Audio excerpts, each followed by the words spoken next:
Hello student,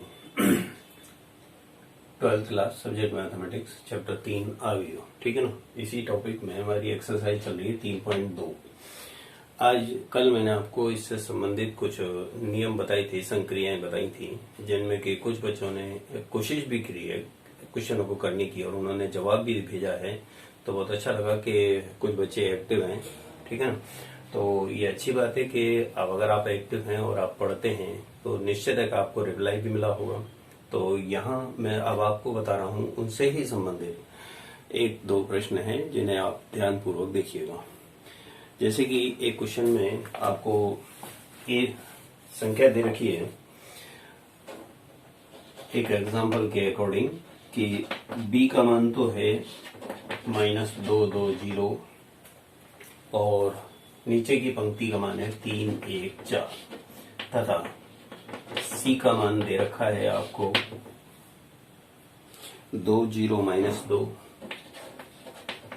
और 716। ठीक है, ये आपको दिया है, यानी दिया है, ये तो आपको दे रखा है तथा साथ में इसने ये और लिखा है कि अवयव a का मान ज्ञात करो। 2a - 3b + 5c = 0 है तो a का मान ज्ञात करो। ठीक है, a का मान ज्ञात करो। तो यहाँ ये लिखा है इसने कि 0 शून्य अवयव है। शून्य अवयव कितना? 2/3 क्रम का।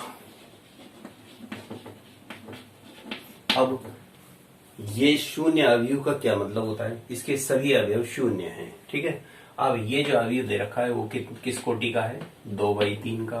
ये भी किस कोटि का है? 2/3 का। यानी इसमें 2 पंक्ति 3 स्तंभ हैं। अब योग और व्यवकलन यानी जोड़ और घटाना यानी प्लस एंड माइनस, ये जो संक्रियाएं हैं ये कब लागू होती हैं? जब आपको 2 या 2 से अधिक अवयवों के बीच में यहाँ क्रम समान हो तो।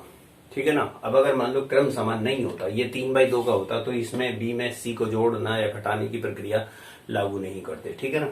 अब आपको यहाँ जैसे कि सॉल्यूशन में लिखोगे, सॉल्यूशन में 2a - 3b + 5c = 0। ठीक है। ज्ञात क्या करना है? a ज्ञात यही करना है ना। तो इसका मतलब बाकी ये संख्या तो पहले पक्षांतर कर दो। तो यहाँ 2a बराबर क्या होगा? ये संख्या पक्षांतर होगी तो 3b प्लस हो जाएगा और -5c और 0।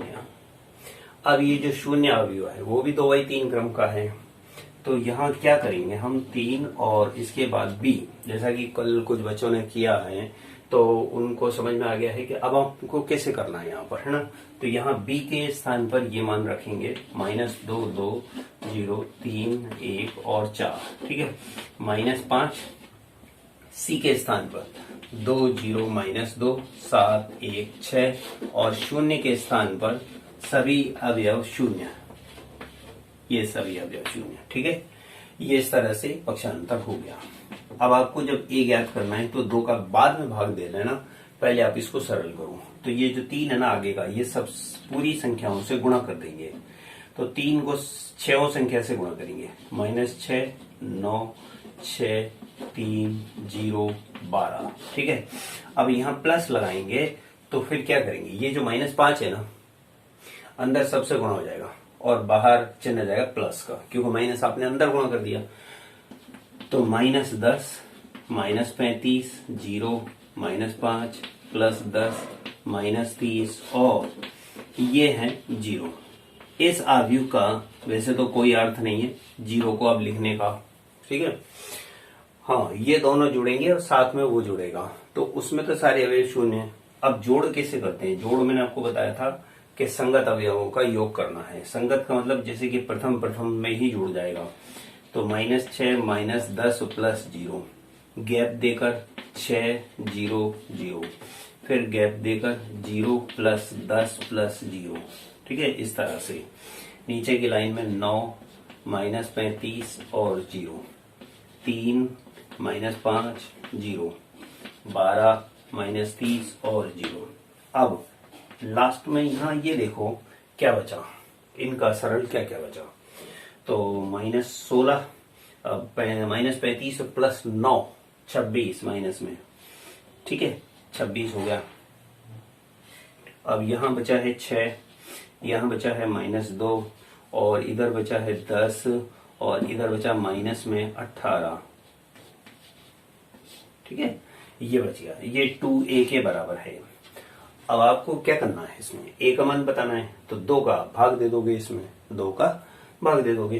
तो a ज्ञात करने के लिए इधर लिख देता हूं मैं, a बराबर 1/2 है ना। अब इस सभी संख्या में -16, 6, 10 और -26, -2, -18, ठीक है। अब ये जो 2 है ना, इन सब में भाग देना होगा, या ऐसा करिएगा इन सब में से एक बार 2 कॉमन बाहर निकाल दो, बात एक ही है। तो 1/2। अब अगर मैंने सब में से 2 बाहर निकाल दिया, यानी सबका 2 गुणनखंड बाहर निकाल दिया, तो ये -8, ये -13, 3, -1, 5 और -9 बच जाता है, क्योंकि इस 2 को वापस गुणा करोगे इन सब से तो यही संख्या वापस आ जाएगी। अब ये 2 से ये 2 काट दिया, तो इस तरह से a बराबर क्या ज्ञात हुआ, -8, -13, 3, -1, 5 और -9। आया ना आपके समझ में। तो ये सवाल इस तरह से करने होते हैं। नेक्स्ट क्वेश्चन देखते हैं लोगों।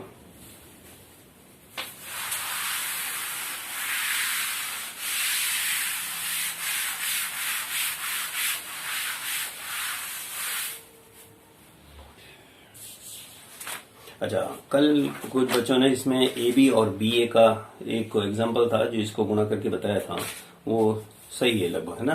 तो और नेक्स्ट एक क्वेश्चन देखिएगा इसमें कि यहाँ हमारे पास में एक क्वेश्चन दे रखा है एग्जांपल 8, ये थोड़ा इंपॉर्टेंट भी बनता है कि यदि, ध्यान से देखना इसको, यदि पहली पंक्ति में अवयव हैं 1, x और 1, ठीक है ना, और दूसरे मतलब पहले मैट्रिक्स में अवयव ये हैं, दूसरे में 1, 3, 2, 2, 5, 1 और 15, 3, 2, और इधर लिखा हुआ है 1, 2 x बराबर 0, ठीक है। तो यहां ये कहता है यदि ये है तो x का मान ज्ञात करो, x का मान ज्ञात करो।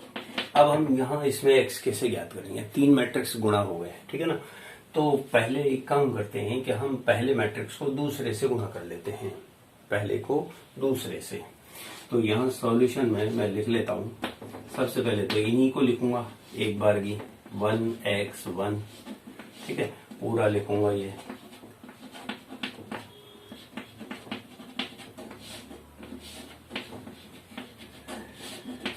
अब यह जो अवयव है ना आपके पास में, ये किस क्रम का है, 1/3 का है। देखना पहली पंक्ति 3 खड़े स्तंभ के रूप में, ये है 3/3 का है, यानी 3 ही पंक्ति है और 3 ही खड़े स्तंभ है, और ये है 3/1 का।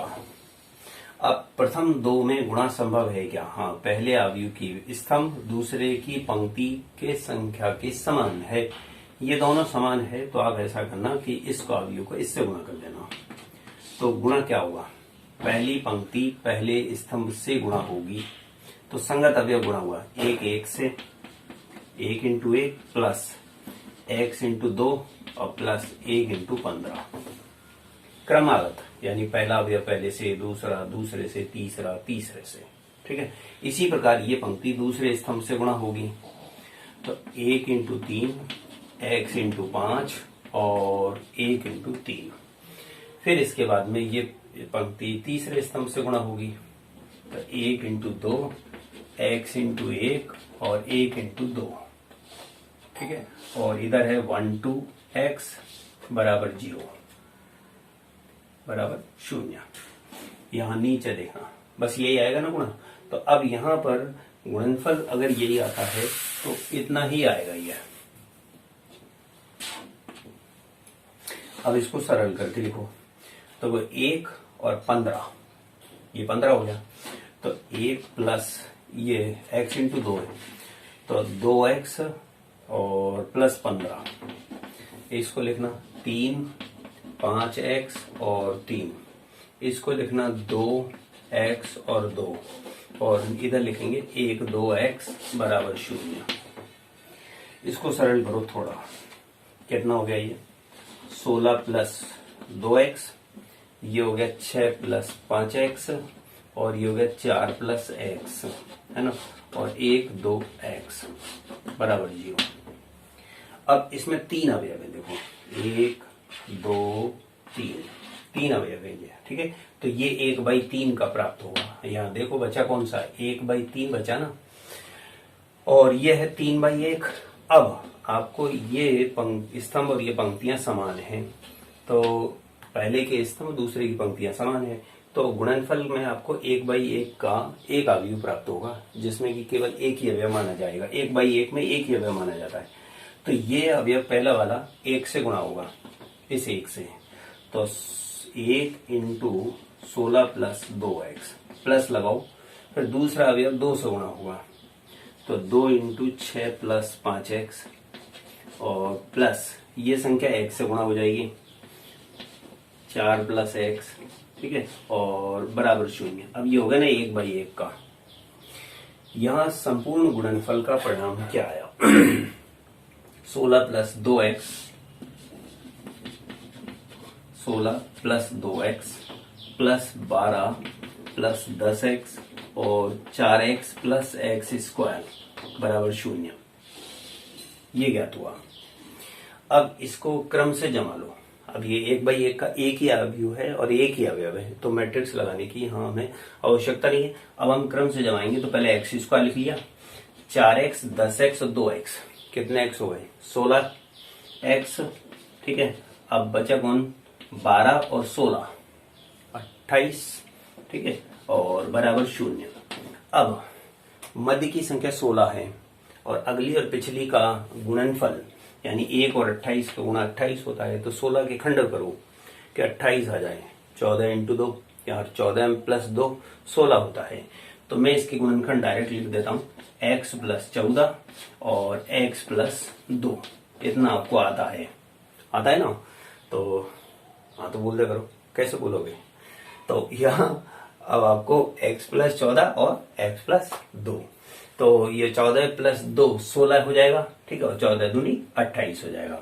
अब इसका मतलब पहला गुणनखंड अगर 0 है तो x का मान कितना हुआ -14, तथा x प्लस 2 अगर 0 है तो x का क्या मान होगा -2। तो इस तरह से x का क्या मान आया, एक बार तो मान आता -14 या फिर दूसरा मान आता -2। तो इस तरह से हम इन मानों को निकाल सकते हैं। तो इस तरह का प्रश्न भी आपको 2 प्रश्नावली में दे रखे हैं, तो उम्मीद करता हूँ आप कर सकते हो, ठीक है ना। तो कोशिश करना इन प्रश्नों को हल करने की, और ये इम्पोर्टेंट प्रश्न भी है, तो इसे ध्यानपूर्वक पढ़ना इसको।